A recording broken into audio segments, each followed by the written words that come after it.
Hello, I'm Corinna Harrod and welcome to the Monday Night Review. Welcome back to part 2 of Richard Ramirez. Last episode we heard about many of his horrendous attacks. Not discriminatory is something we can say about Richard Ramirez. There's all ages, all races, all genders are covered. He does what he likes when he likes. I'm glad you're back for part 2.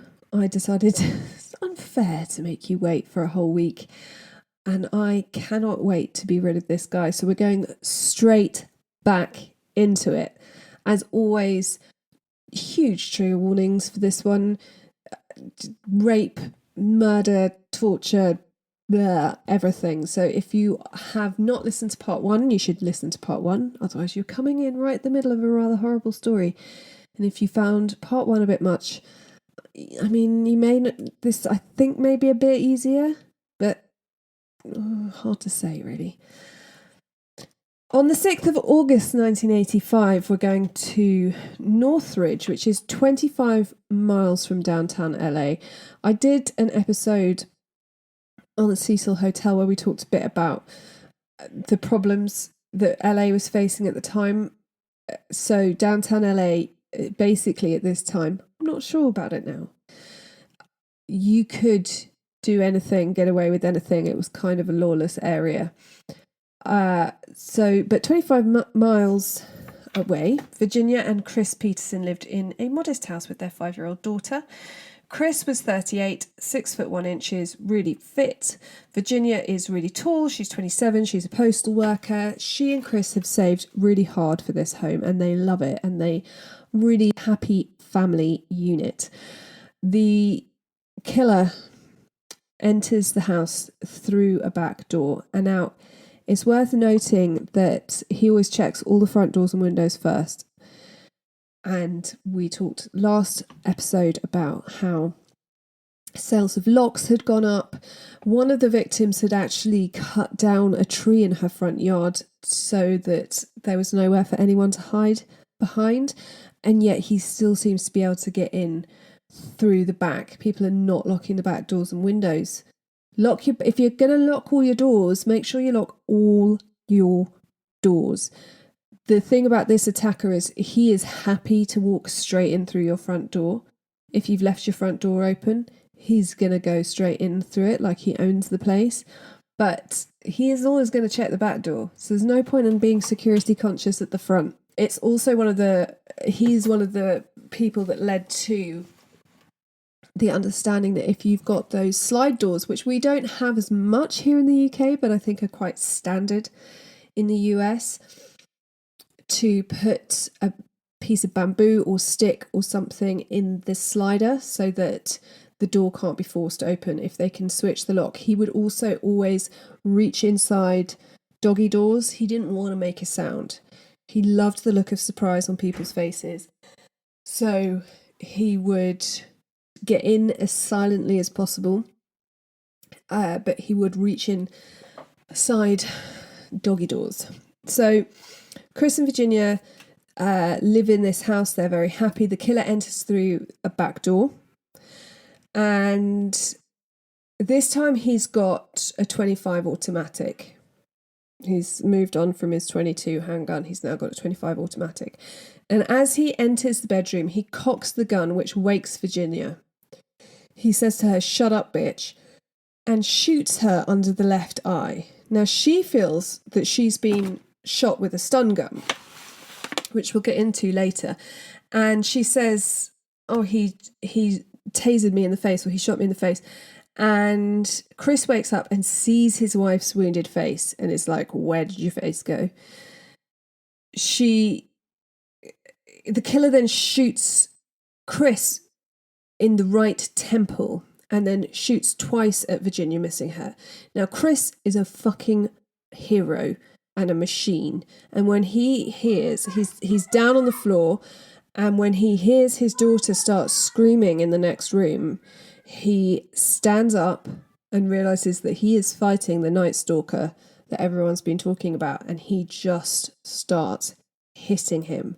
The Night Stalker shoots 2 more rounds at Chris, missing him, and Chris tries to pull him to the ground. Chris would later say apparently he was going to rip his head off, which I think is fair in this situation.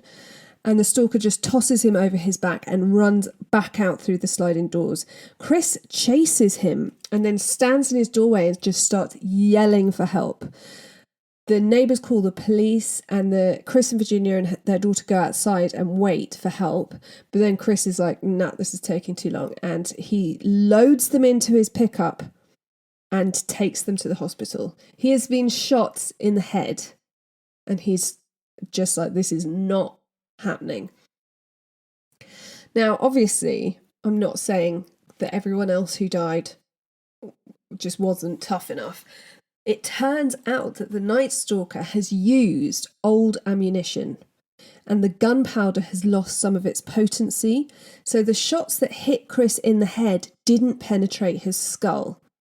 And Virginia's went through the roof of her mouth, down her throat, and clean out the back of her neck, missing her brain completely, missing her spine completely.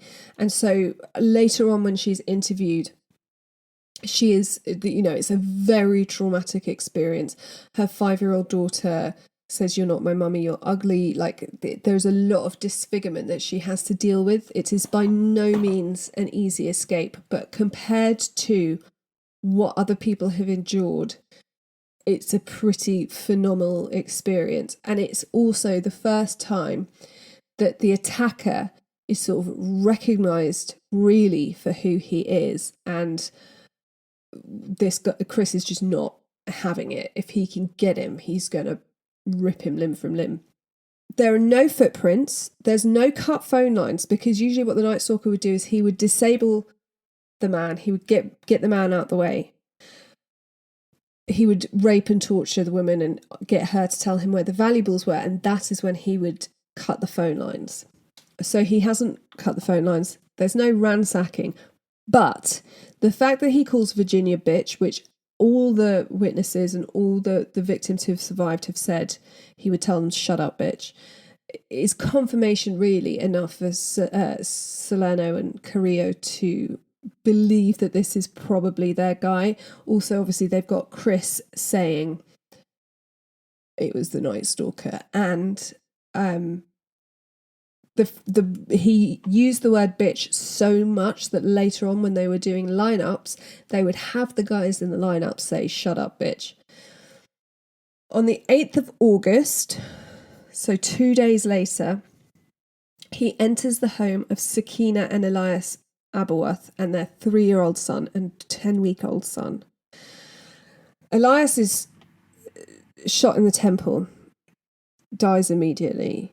And this wakes Sakina, who has the baby lying next to her in a crib. He ties her up, rapes her, and then starts looking for jewellery. Their 3-year-old son, wakes up crying, and the attacker ties him up. And in between raping Sakina, the attacker helps himself to honeydew lemon that he finds in the fridge. So this is another thing that he does quite often. He sweats a lot. It's obviously the excitement of what he's doing causes him to sweat a lot. And he will then stop to eat. So we know that when he killed Mabel and attacked her sister Nettie, he stopped and had banana and Mountain Dew. Here he eats a melon. And he keeps telling, Sakina is worried about her husband, and he says, I just knocked him out, he's fine. At one point, he even takes milk from her while he's raping her. It's just a really horrendous experience, and he leaves her tied naked to a door. And she persuades her 3-year-old, when she's sure the attacker is gone, she persuades her 3-year-old to go next door to the neighbours to get help, and her 3-year-old is understandably really scared, and she promises that the neighbours will give him loads of ice cream if he can go next door. So it's 3 a.m. and this brave little boy goes next door and knocks on his neighbour's door, and the neighbour Bob and his wife come downstairs and they go next door, and Poor Sakina, she's very embarrassed to be found in this state. Luckily, Bob has his nightgown on over the top of his clothes. He's blearily got dressed, and he gives his nightgown, his night robe, what they call dressing gown, to Sakina to cover up. And she's just like, why is Elias not responding? He's been knocked out, you need to check him. And poor Bob, who has been friends with his neighbours, goes over and sees and checks and realises that Elias is dead, and he said he just began to cry. And Sakina is insensible. Now, obviously it's a very distressing event anyway, but she has had a baby 10 weeks ago. Your hormones and your emotions and everything is so raw.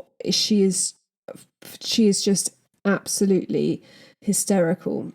And when she can speak to the police, she describes the killer and the details of her attack, and they are convinced it's their guy. Notably, he's started, if he's getting the women to tell him where the valuables are, or he's saying he won't kill them if they don't look at him, and they say, I swear to God I won't look at you, he says, swear to Satan. And he starts to make them say it while he's raping them. And so that is also a very good identifier that this is the same guy. People who hang out at the Greyhound bus station in downtown LA are starting to think that the composite drawing, which is on the front page of all the newspapers, this is a big story, these attacks are happening one after another and they are brutal. They start to think that this guy is looking kind of familiar. And Jesse Perez is a small-time thief and cab driver, and he has been convicted of murdering a man with a knife in a bar fight. And he hangs around at the Greyhound bus station a lot, and he knows this guy called Rick. And he's fairly sure Rick looks an awful lot like the drawing of the Night Stalker. And he tells his daughter, and his daughter says, well, you should speak to the police. Obviously, you don't want to be the guy that turns in the Night Stalker.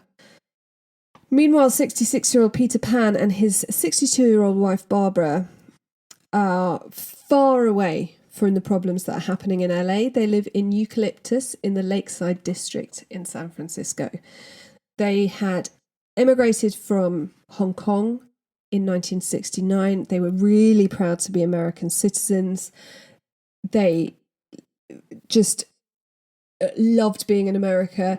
They were very happy in San Francisco. They had family. But at 2 a.m. on the 18th of August, the Night Stalker enters their house through a side window. He finds the Pans both asleep and shoots Peter in the right temple, killing him instantly.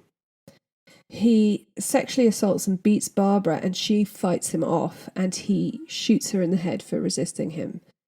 He then ransacks the house and draws a pentagram on the bedroom wall. The Pans are found by their son David, which is awful. He finds his father dead and his mother near death.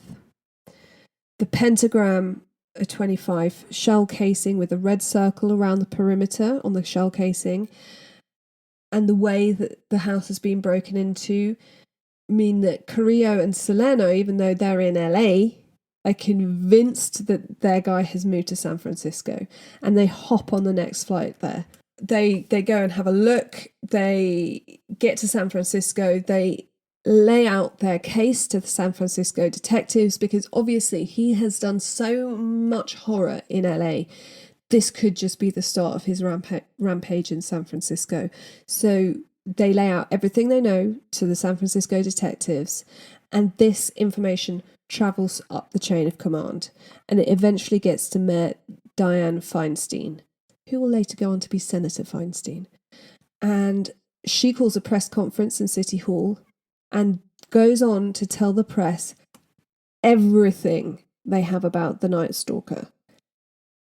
Everything, including ballistics and, most importantly, about the Avia sneakers.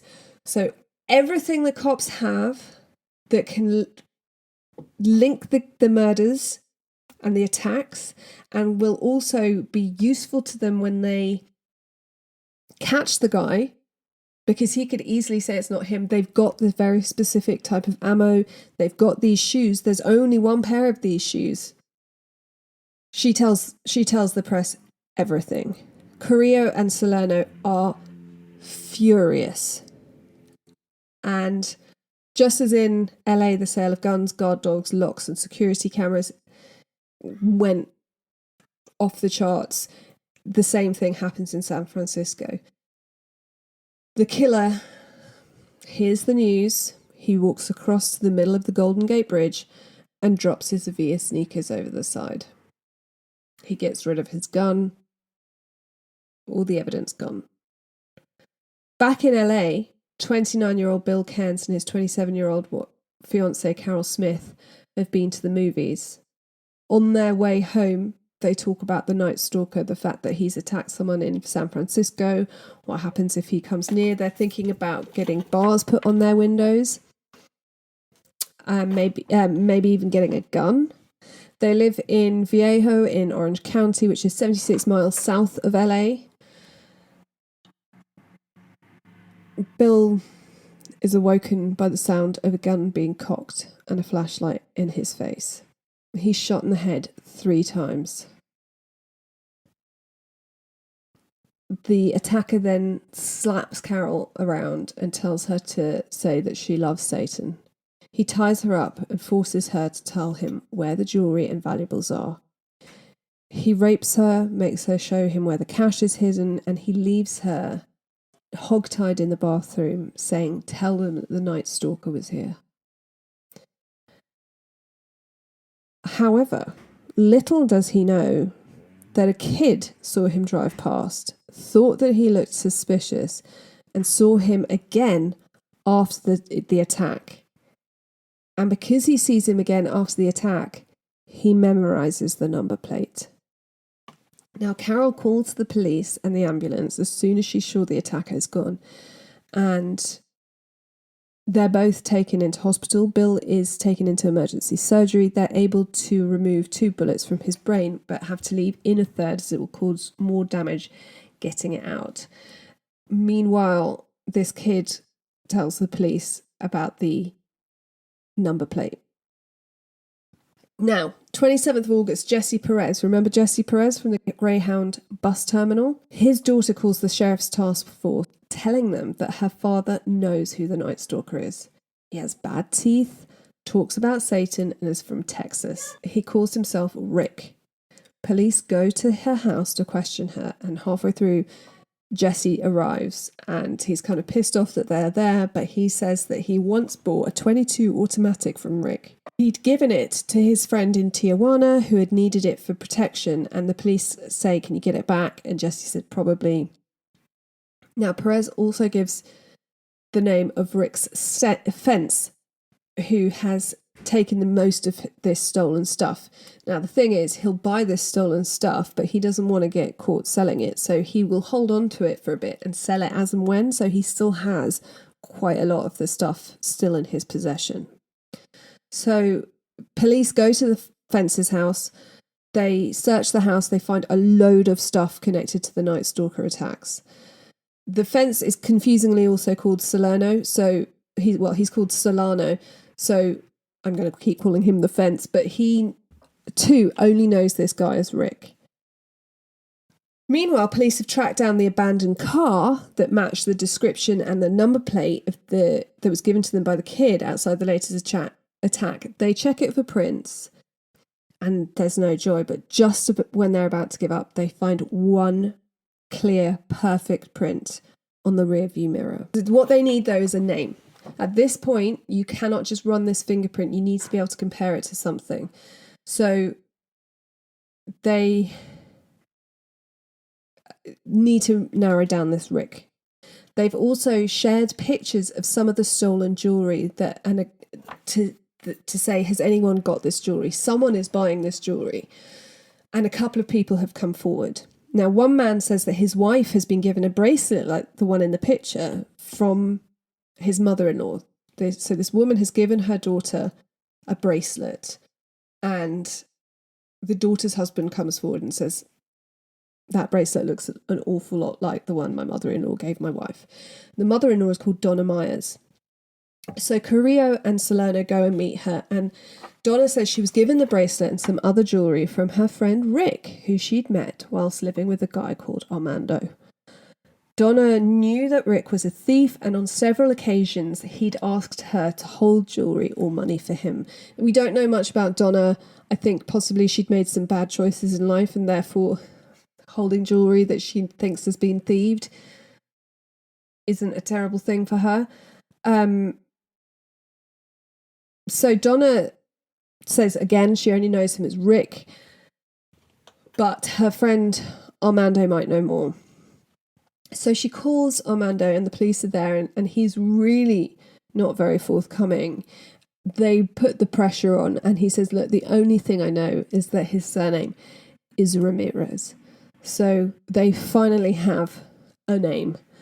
Now, there's thousands of Rick, Ricardo, and Richard Ramirez's, but Donna knows that this guy's from El Paso, so it narrows it down. So they find that there are 8 Richard Ramirez's from El Paso, and the fingerprint they have matches one. They have a booking photo for minor thefts that he has on record. They take this booking photo to Jesse Perez, who confirms that the guy in the booking photo is the Rick that he knows. They finally have a name, an identification, and a picture. They have their man, Richard Ramirez. So who is this guy? Ricardo Leyva Munoz Ramirez is born on the 29th of February 1960 in El Paso, Texas. He's the youngest of 5 children to a Mexican ex-police officer father who is illegally in the US, so working as a labourer. He's a violent alcoholic. He's often physically abusive to his wife and children. Richard's mother, Mercedes, works in a boot factory where she inhales toxic fumes all day long, even when she's pregnant. And not one of her kids escapes unscathed from this. They also live close to Los Alamos, where the US government were conducting nuclear bomb testing. So during the years when testing was most frequent, which was 1950 to 1954, so 6 years before Richard is born, there was an unusually high rate of birth defects. Now, all 5 Ramirez children have some form of disability, whether it's respiratory, tumours, or turning into the worst psychopath of all time. If you have a bit serial killer bingo card, Richard Ramirez is about to get a full house. Is that a thing? I've never played bingo. Ramirez, I mean, I would like to state that I have 3 children, and I can guarantee you that the youngest child, if you have more than 2, is completely left to their own devices and brought up by their siblings. So Ramirez is the youngest of 5. He gets head trauma when a dresser falls on him when he's 2, and that results in him needing more than 30 stitches. And then when he's 5, he gets hit in the head with a swing, which renders him unconscious for quite a long time. Now, getting head trauma, especially when you're young, is a key. There's lots of them. There's Ted Bundy had head trauma. Ed Gein, I think, had head trauma. There's a lot of head trauma with serial killers. He's had it twice. And this head trauma, the second one, caused him to have epileptic fits. Now, at the time, they were only really aware of what they call grand mal epileptic fits, which is what possibly you think of if you think of someone having a seizure. But later on, his sister Ruth would realise that he was also having petit mal seizures. When no one at the time is aware of what these are, he would sit still, gazed fixed for 10 or 15 minutes at a time, and you couldn't get through to him. It's this epilepsy that causes him to be thrown off the football team. He's a quarterback and he loved it, and he is really good at football. But he had a grand mal seizure at the end of a game, and the coach chucked him, and he begs the coach to keep him on and says, if I have a seizure, I have a seizure, it's fine. And he's like, no, if you have a seizure, it's on me, and I'm not dealing with that shit. There was medication that you could be on for epilepsy, but no one suggested it, so he just had to get on with it. He is incredibly close to his sister Ruth and would intervene. She's the only girl. He would intervene between fights with her and her older brothers. Two of his brothers, Robert and Reuben, were sexually abused by a teacher, and Richard definitely witnessed another man raping a little boy. There was a paedophile down the road. Richard is very reticent about whether he was sexually abused as a child. He says that it's possible and he could have blanked it out. We don't know. Now, Richard's father is physically abusive to try and get his boys, who are all kind of off the rails, to pay attention and to toe the line. But Richard is the one who is so stubborn. It doesn't matter how often he's beaten, or he just doesn't change his mind. And eventually he would get so quick that he could tell as soon as his father's mood changed, and he would leap out of the way and run off.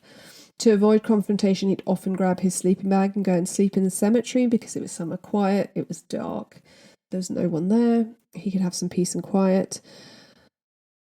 He started drinking and smoking weed from the age of 10.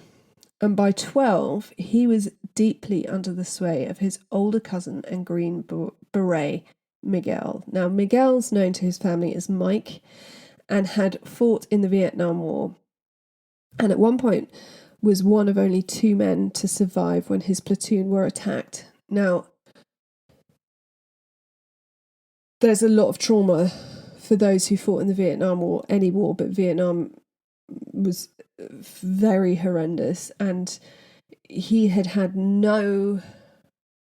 just returned back to civilian life as you did then. But it's worth noting that Mike took to war like a duck to water. He loved it. He fitted in the army. He had no qualms about killing people, and happily serially raped and killed people. And he would take Polaroid pictures of his brutal crimes, including orally raping women and then taking photographs of it, and then taking photographs of the decapitated heads. And he would show these photos to his young cousin.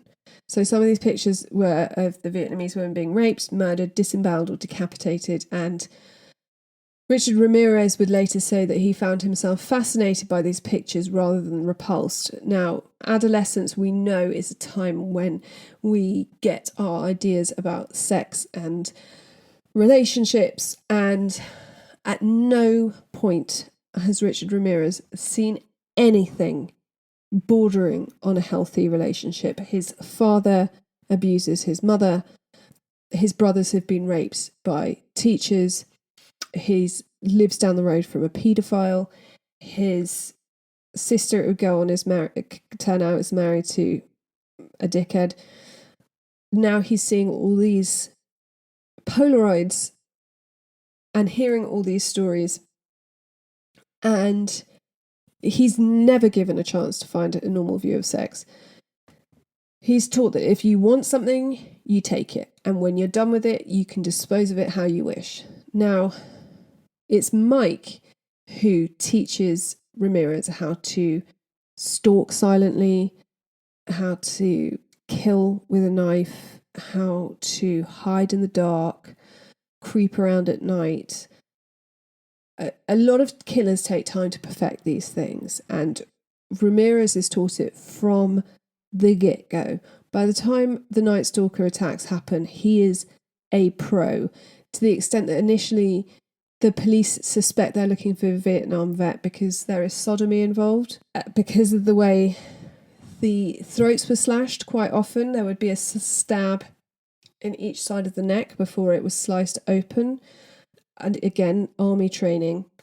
And I can't help but there's this whole theory about how to be an expert at something you have to do 10,000 hours of it. And I kind of feel like by 1985, he's done his 10,000 hours of stalking stealthily, of stealing, of ransacking. He has done nothing except be trained up for what he ends up being. On the 4th of May 1973, 13-year-old Richard Ramirez is present when his cousin Mike shoots his wife Jessie in the face during an argument. Now, Jessie is a strong, half Mexican woman. She takes no shit, and she had had enough of Mike hanging around, smoking pot, and talking war with his friends and his young cousin. He needed to get a job to provide for him and his 2 sons. Mike had threatened her with a gun before, so when he said he was going to shoot her if she didn't shut up, she just stood defiantly and told him to go on then. And he did. The bullet passed through just above the lip and out the back of her head. She was dead immediately. Again, Ramirez did not find this disturbing or upsetting, but was fascinated. And Mike sends him out of the house and says, "You tell no one what you've just seen." And no one ever finds out until he's arrested that he even saw this. So Ramirez's father is responsible for Mike. Mike's dad dipped out the picture ages ago, and it's the family responsibility that Ramirez's dad is going to be responsible for Mike as his uncle. And so they go to pick up some stuff for Mike from his house, and Ramirez says that going back into the house a couple of days after Jessie was shot was an almost mystical experience. The act of going through her purse, and she was dead and no longer there, and he'd seen her murder. The smell of dried blood in the air. He said it was fascinating and exciting, and it was his first dealing with a violent death, and he wasn't upset or disturbed by it, and he was invigorated by it. Mike pleads insanity caused by PTSD and avoids a prison cell, instead being sent to Texas State Mental Hospital, where he serves 4 years and is then deemed suitable for release. He comes out, he meets another woman, carries on his life as normal, and Ramirez would learn that you could kill someone and be out again in no time, and that was the cost of a woman's life. You could shoot your wife in the face, plead insanity, be back out doing whatever the fuck you want 4 years later. Great lesson to be learned. By the time he's 14, Ramirez is regularly using LSD, and he's getting interested in Satanism and the occult. He's brought up as a Catholic, but Satan's where it's at for him.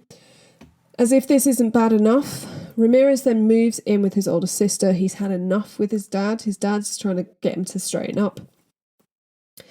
So he moves out and moves in with his sister Ruth and her husband Roberto, who is an obsessive peeping Tom. Ruth would describe him as a sex obsessed. She couldn't keep up. She didn't want to keep up, and she would sleep with him, and then he would go out and stare at the women of the neighborhood. And Roberto thinks it's a great idea to take a 14-year-old Richard Ramirez out on a nighttime exploits with him. So they go out every night looking through women's windows, looking for couples who are having sex. Again, creep up to the window. How are you not seen? Wear all black. When Mike's released in 1977, he joins them. So there's 3 of them going through the neighborhood, looking through local women's windows. And eventually Ruth would leave Roberto after 2 years of marriage, but he's done quite a lot of Richard Ramirez damage before that even happens. So through all his adolescence, Richard Ramirez would meld his burgeoning sexual fantasies with graphic violence, including forced bondage, murder, mutilation, and rape. While he's still in school, I say still in school, he's a very bright kid, but he just doesn't bother going. He takes a job at a local Holiday Inn, and he uses his passkey to rob sleeping patrons. On at least one occasion, Ramirez molests children in the lift at the hotel, and he's never reported or prosecuted, but his employment ends abruptly after he attempts to rape a woman in her hotel room. He watches her for a while. He sees her coming out of the shower. He knows that she's on her own. He climbs in. He gets in with his passkey ties her up, forces her on the floor, and is starting to rape her. And her husband comes in and he beats the living shit out of Ramirez. By the time his family see him, he's basically not recognised. Both his eyes have swollen shut, his head is swollen. He would need 30 stitches and treatment for 2 concussions. But the criminal justice charges are dropped because the couple, who lived out of state, didn't want to return to Texas to testify against him. And I'm not sure it would have made much difference if they had. If he'd served time, he would have been around people who could have influenced him more. I feel like unless he was put away in prison forever at this point, at some point he was going to come out and do what he was going to do. So he drops out of Jefferson High School in the 9th grade. He's incredibly bright but doesn't apply himself. He's liked by many but prefers to hang out by himself. He does have one normal relationship with a girl called Nancy.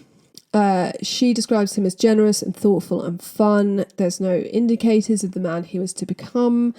They have a normal sex life. He's a really great guy. But when he's 18, Ramirez gets on a Greyhound and moves to California, and he gets off at the Greyhound bus station and is felt at home. I think he felt like he fitted in, which again is a huge thing for a teenager. He sleeps in parked cars, in dumpsters, on people's sofas. He starts using cocaine and he quickly becomes addicted to it and starts mainlining it. And so he has to steal to keep up with his habit. Now, stealing was not new to him. A school friend has described Ramirez as having a disease where things just stuck to his fingers. He'd been a kleptomaniac from a very early age and was given the nickname Fingers. His training with Mike meant that robbing houses came easily to him. He could suss out a house. He could gain entry with no noise. He knew what to look for. Even Mike had told him how to tell the difference between a real diamond and a fake. He was very good at thieving, and he lives nomadically between San Francisco and LA, and frequently travels between the northern and southern areas of California, and he just thieves, gets drugs, shoots up, lives his life, and he is happy doing this. That's the thing. That is, by this stage, he is not fussed. His sister Ruth goes to see him, always begs him to return home. He shoots up coke in front of her. She's really distressed. But the problem is, he's not fussed. He's not bothered. He likes taking coke. He likes thieving. So by the time he starts committing his first known offences, sleeping, eating and washing were of little interest to him. He's deep into his cocaine addiction, and the niceties of social behaviour are just gone. Any witnesses or victims who lived would report a horrible leathery smell to the attacker, rotting teeth, stinking breath. Donna Myers, who became one of his few friends, said he would carry a backpack and that would have all his clothes in it. All his clothes were always black. He had vitamins.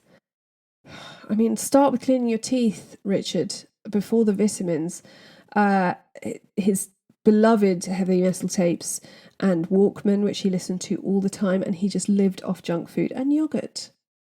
It's kind of noticeable that when he goes to people's houses and commits these terrible atrocities, he eats fruit. As far as I can tell, he has bananas, he has melon, he drinks shitty Mountain Dew, but it's the same reason that we eat junk food now. It's easy, it's there, you don't need a fridge, it's going to be fine, you just eat it, you get it, it's quick, it's done. And that's what he ate, but also yogurt. So even on the days when he wasn't killing, he would be breaking into houses and robbing whatever he could because of his addiction. Now, he worked out that cocaine started to affect his precision, made him sloppy, caused problems with his fine motor skills. And as a coach, I've got to respect this, because he basically thought about what he really wanted to do with his life. And he gives cocaine up in favour for the thing he likes doing best, the thing that gives him the biggest rush of all, and that's killing and raping and maiming. And so by 1985, he would just smoke weed and drink beer, and that was that. He gave up coke. Now, giving up cocaine is difficult, but he just did so that he could kill. Most killers start off with something smaller. So every time anyone talks about serial killers, they talk about escalation. And like I was saying earlier, they have to refine what they're doing, refine how they break into people's houses. He had this all down by 1984, 1985. They have to see what works, make adjustments. And I think what makes Ramirez able to be so prolific in such a short space of time is that he has been doing all of this stuff from childhood. He has been breaking and entering. He has been stalking women, watching women. He has been doing it with at least one guy. I mean, he used to go hunting with his dad and his brothers. He is a very good shot. He gets taught how to kill someone instantly with a gun by Mike. He gets, not only is he learning it all as a kid, but he's taught it all as a kid. He gets taught this by a Green Beret. So it's, what is he supposed to do with his life? I mean, it's just, he is a terrible, terrible person. He's my most loathed of the serial killers, but there's always this argument for nurture versus nature, and you kind of feel like Ramirez didn't have a hope. Sadly for them, AC/DC were his favourite band. He loved the song Night Prowler, which he felt was written especially for him and inspired by Satan. His favourite film is Texas Chainsaw Massacre. He loved the book In Cold Blood by Truman Capote. Some serial killers are really stupid. BTK. Some serial killers are not as clever as they think they are. Ted Bundy. Something I find difficult about Richard Ramirez is he's a very bright person. He reads a lot when he's in prison. There just seems to be a lot of missed opportunity for him. He was a great quarterback. He loved football. He has always been talked of by those who knew him before as thoughtful and kind and generous. And he just doesn't have a hope. So by the time he's doing these attacks, there isn't a sliver of light in Ramirez. Not one aspect of him is pleasant. Whether it is down to nurture or nature is a matter of debate that could go on for days. And as I said, I don't think with his upbringing he had a chance. But the thing that's so horrendous about Ramirez is his eyes, and even his sister says that by the time she goes and sees him and he's shooting up cocaine, she's like, his eyes, they are hard, they are dark.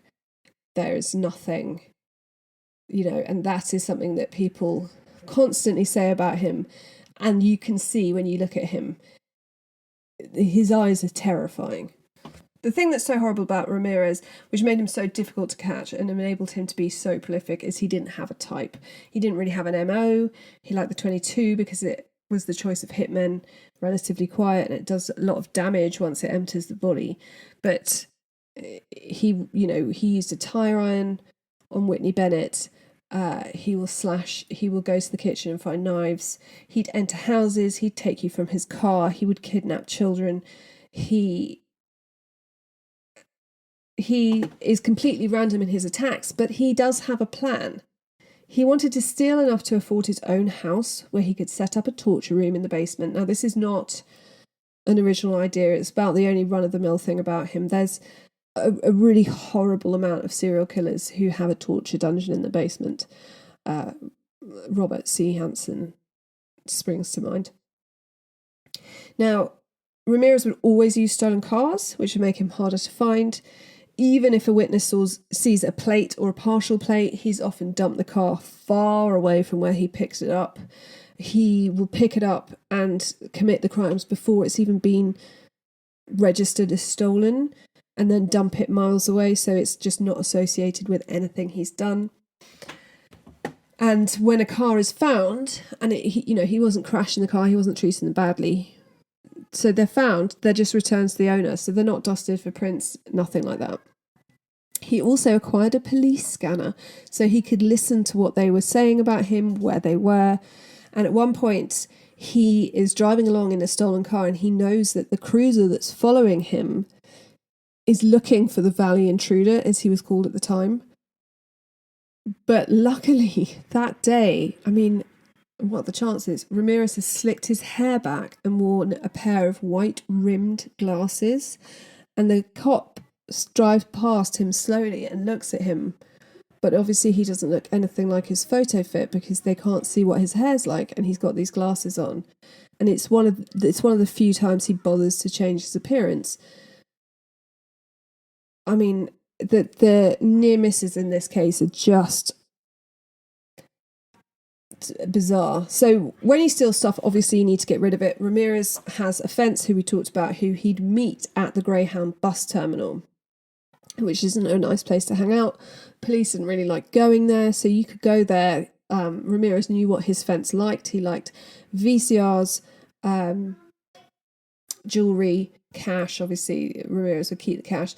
And he'd either meet him at the Greyhound bus terminal or they'd meet at downtown pool halls. I believe his fence only spoke Spanish, so that helped do the deal. And when he could afford it, Ramirez would stay at the Cecil Hotel, which I covered in episode 10. And there is famous stories about how Ramirez would kill someone, take his bloody clothes off, put them in the dumpster outside, and then just walk through the Cecil Hotel in his underwear up to his room.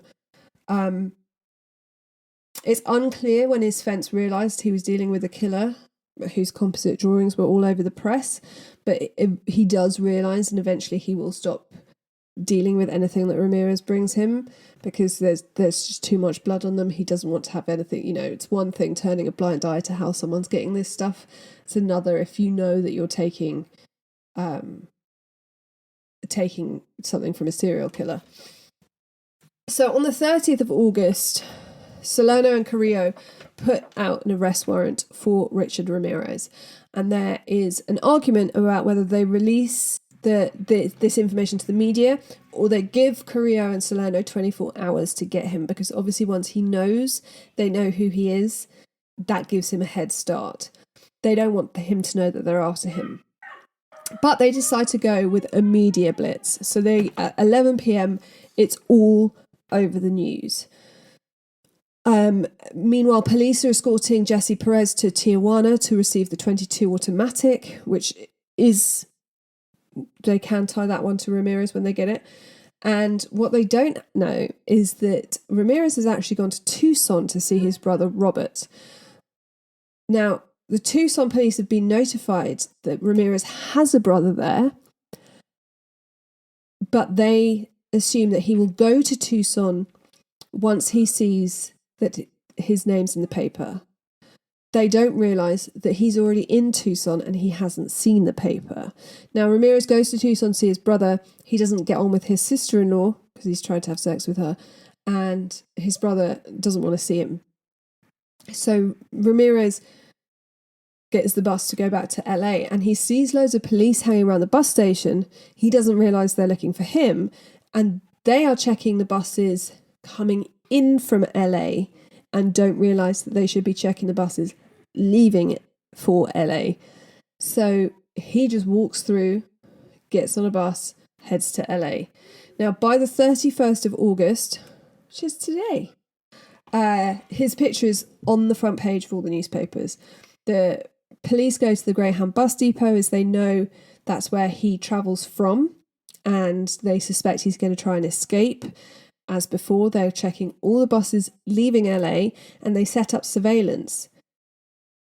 But there's no one checking to see if he's coming in. They've got loads of undercover cops. Now, he arrives and he gets inside the terminal and immediately recognises the undercover police. He says, that they may look like homeless guys sitting around, but they're clean. It's only their clothes that are dirty. So it's really easy to spot them. And so he goes out again, walks around the block, goes to a liquor store and he sees some Mexican women outside, and they point at him and they say El Matador, which literally translates as the killer. He's kind of freaked out. He doesn't know why they're doing that. And when he gets into the store, he sees the front page of every newspaper has his face. Not the composite drawing, has a picture of his face from his booking photo for when he was taken in for thieving. He panics. Before he's even left the store, the owner has called the police, who dispatch cars and helicopters. So Ramirez, who is known for being a really fast runner, really agile. His brother describes him as being like a jackrabbit. He runs across a highway, gets on a bus heading south towards his brother's house.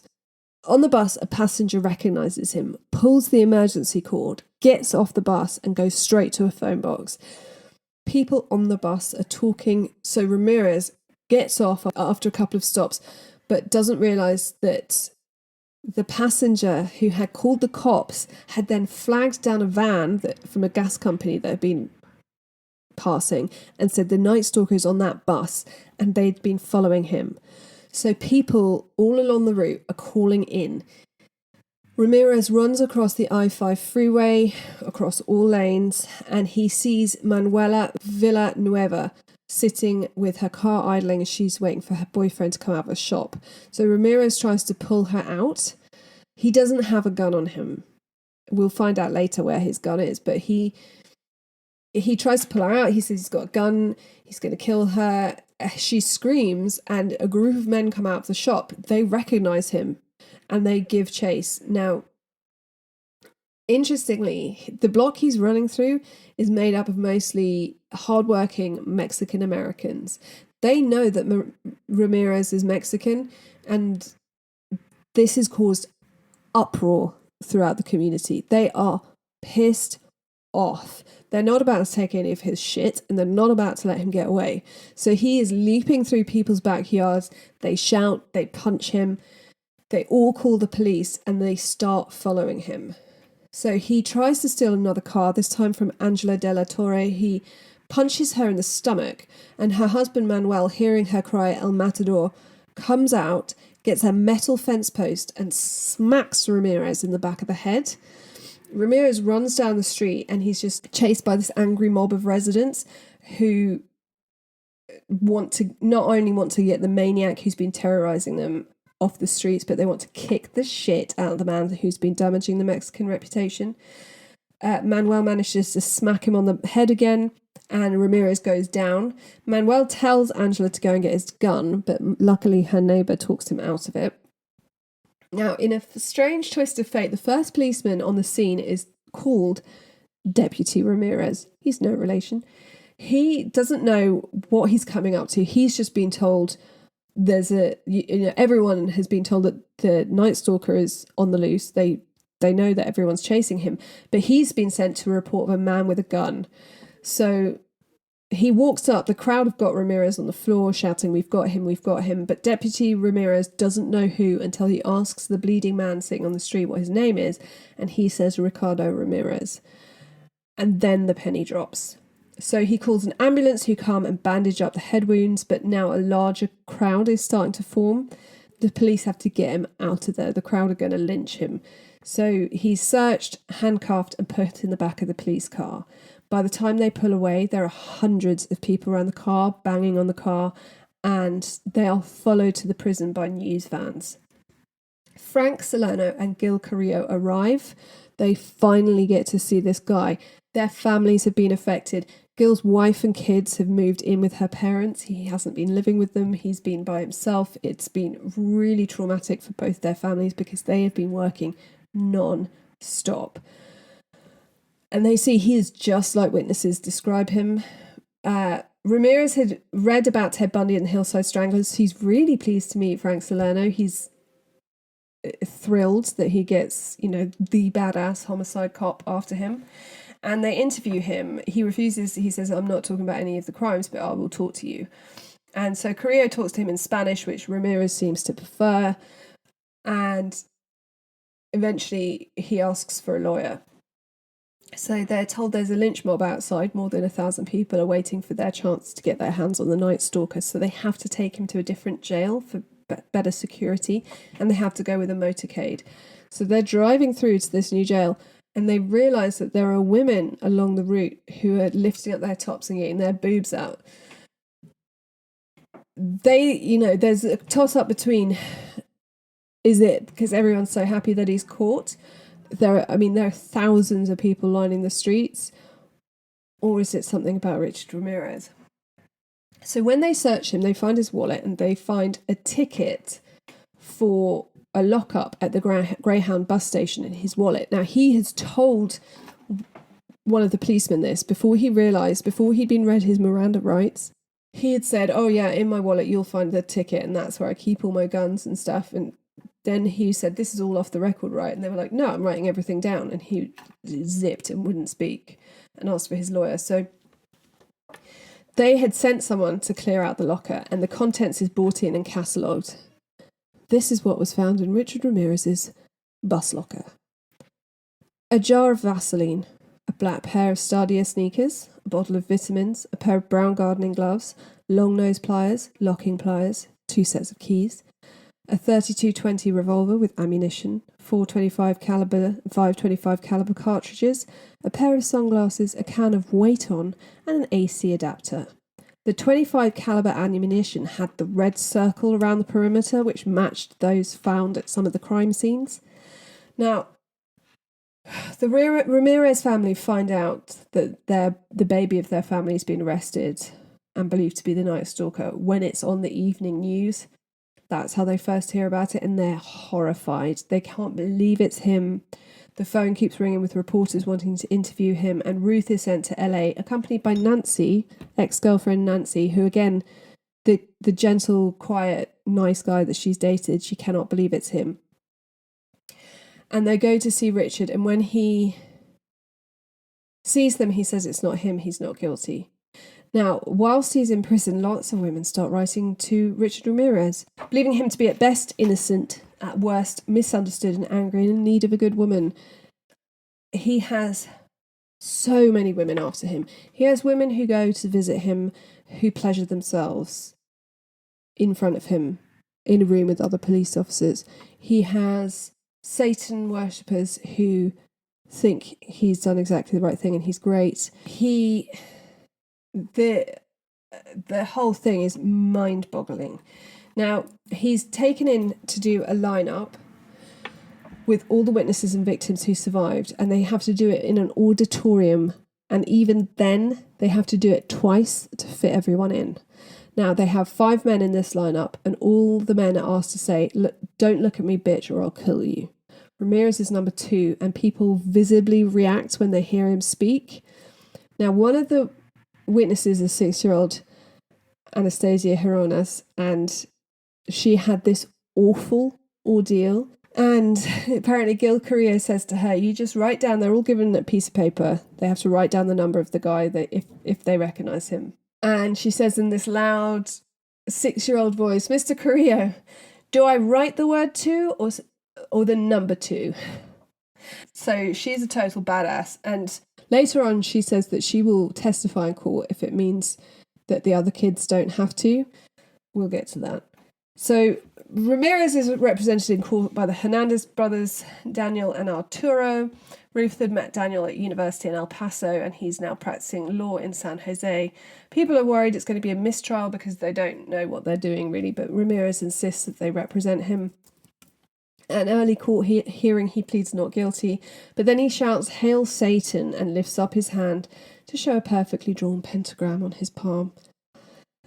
The court is filled with Ramirez groupies, and there are loads more who write letters to him and visit him. This is a man who is being accused not only of murder of horrific proportions, but also child molesting, rape, torture. They listen to all the testimonies and still think he's hot. Now, luckily, unlike his cousin Mike, who had thrived in prison, Ramirez finds it really difficult. He's a very active person, so being stuck in an 6x8 cell is torture for him, and he spends the entire time pacing up and down. Good is all I can say. I'm quite pleased it was unpleasant for him. The testimonies are horrendous to listen to. It's a lot for the victims and families, and the families of the victims, and many reporters who had been planning to write books on the case changed their mind because of the horror, and there are very few who can sit through the whole thing. Nettie Lang is still in a coma from her attack, but Maria Hernandez, Carol Kyle, Whitney Bennett, Sophie Dickman, Somkid Kovanath, Sakina Abuath, Virginia Peterson, Jesse Perez, and the fence Felipe Salerno all testify. Throughout, Ramirez, who maintained his innocence, laughed and swaggered and showed no respect to the victims or the system, and the bailiffs in charge of keeping him safe in court and taking him to and from his cell start to get really sick of his shit. In April, when Ramirez refuses, one of them says, "Can you look forward? Stop looking at the groupies." And he doesn't look forward. Ends up giving him an absolute beating. So all the bailiffs get taken off and replaced, but they're not falling for any of his shit. So 18 charges are dropped, including 3 abduction molestation cases, as this would have saves the victims from having to testify. So the amazing 6-year-old girl doesn't have to go to court. She doesn't have to testify. All the kids' stuff is dropped. So I guess perhaps his groupies think all the kids' stuff is dropped because they didn't have any evidence or because he didn't do it. But they just drop it because he's got a lot going on. He's going to get a sentence anyway, and it's saving these little kids from having to go through that ordeal. He's charged with 14 murders, 15 burglaries, 5 robberies, 4 rapes, 3 acts of oral copulation, and 4 acts of sodomy. The attacks were on 16 different LA houses between the 27th of June 1984 and the 8th of August 1985. In total, there are 58 charges. The trial was long and difficult for the witnesses, victims, families, and the Ramirez family, who just couldn't believe Richard could be guilty. Though I think he's horrendous, it's worth noting that at no point is Mike called to the stand as a witness. No one knows that Ramirez witnessed his cousin shoot his wife in the face. They don't know about the photographs he was shown, the peeping Tom nights with his ex-brother-in-law. Ramirez doesn't mention it himself. He doesn't want to talk about it. He doesn't bring it up. But he has really bad legal counsel, and Carrillo and Salerno have done a great job with evidence building and speaking to survivors and witnesses. Both of them are fantastic with people, so it's a testament to them how many people feel that they can testify. Now, on the 20th of September 1988, he's been in prison all this time, the jury delivers their verdict, guilty on 43 counts. One of the jurors would go on to have a relationship with Ramirez. Make of that what you will. So on the 7th of November 1989, Richard Ramirez gives a speech filled with bile about how no one can understand him, only Lucifer, he is beyond good and evil, blah, blah, blah. Judge Tynan waits for him to finish, clears his throat, and gives him 19 death sentences, 1 for each murder and 6 for other crimes. He then gives him 6 years for each of the other 33 charges. He is held in county jail, visited by Carrillo and Salerno, until the 16th of November, when he's taken to E Block at San Quentin, which is death row. Now, he will go to San Francisco to stand trial for the attacks there. When he's given his sentences, Ramirez says, "Big deal, death comes with the territory, see you in Disneyland." There is, throughout the accounts, he states he doesn't want to go to jail. He wants to go out in a blaze of glory. He wants the police to shoot him. He wants them to give him a gun so he can shoot himself. So it's not... He's one of the people who goes fairly easily to his fate, but he's on suicide watch. So he's woken up or he's rattled every 15 minutes for a long time, for the entire time that he's in the jail before his trial. He would have done it himself had he had the opportunity. So, death comes with the territory, but on his terms. He does not. A lot of Ramirez's stuff is about control, hence why he lets some women survive who have completely submitted to him. And I think it's unsettling for him that he doesn't have control over his own death. So while on death row, he marries a journalist who believes he's innocent. She only cottons on to the fact that she's married a psychopath when in 2009, DNA matched Ramirez to the murder of 9-year-old Mei Leung on the 10th of April 1984. Now, Leung was with her 8-year-old brother and they were looking for a lost $1 bill when Ramirez approached the girl and told her to follow him into the basement to find it. Once they were in the basement, Ramirez beat, strangled and raped her before stabbing her to death with a switchblade, hanging her partially nude body from a pipe by her blouse. This is believed to be his first murder. He was 24. Ramirez is on death row for 20 years until he dies from complications of hepatitis C and blood cancer on the 7th of June 2013 at the age of 53. At the time, he was engaged to a 24-year-old writer, and it's believed that liver failure is what did for him, and he was basically neon yellow by the time he died. And that is it. That is the grim story of Richard Ramirez, aka the Night Stalker. I hope you enjoyed this 2-parter. I'd love to know what you thought. Could you... I feel like the second part is very long compared to the first part. There's a lot to cover. I used lots of different sources. There's a lot about Richard Ramirez out there. Morbid Podcast, Wikipedia, Murderpedia. The Night Stalker by Philip Carlo is a great book. The Night Stalker documentary on Netflix is fantastic. So yeah, there's loads if you want to find out more. You can always email me, themondaynightrevue@gmail.com. Please come and join our Patreon. It's very fun. There are mini-sodes, extra content. There's even one mini tier where you can just listen ad-free to all episodes. And until next week, be kind, stay safe, and always check the back seat before you drive.